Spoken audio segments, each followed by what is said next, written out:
Can I really trust the Bible? Yes, and here are 3 reasons why.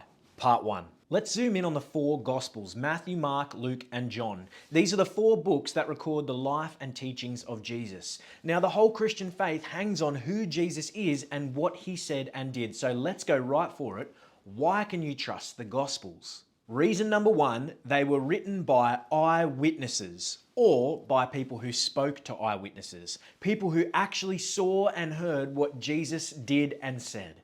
Matthew's Gospel was written by the disciple Matthew, the ex-tax collector. John's Gospel was written by the disciple John, one of Jesus' very closest followers. Mark's Gospel was written by a guy called John Mark. Now, he wasn't an eyewitness himself, but he was good friends with Peter, who was a follower of Jesus and an eyewitness, and so Mark had access to all of that information. And Luke's Gospel was written by Luke, and he was kind of like an ancient journalist. He was actually a medical doctor, so he recorded everything with lots of detail and accuracy. He wasn't an eyewitness, but he did go and speak to the eyewitnesses to record his account. Now, some people say that because those guys didn't write in their gospel that they are the authors, that means it's not really true. But actually, that would be a really uncommon thing for anyone to do in any ancient writing, or actually even today.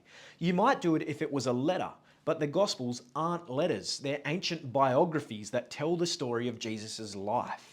Actually, from very early on, the church has agreed that these are the 4 guys who wrote the 4 Gospels, Matthew, Mark, Luke, and John. The other awesome thing about these 4 accounts is that they were all written and circulated within about 60 years of Jesus' life and death. That might sound like a long time, but what it means is that anyone who read the words could go and check with the eyewitnesses, people who had actually seen, and verify the story that they read. So the first reason you can trust the Bible, in this case the Gospels, is because they were written by eyewitnesses to Jesus. Make sure you follow along for parts 2 and 3 to get some more reasons why you can trust the Bible.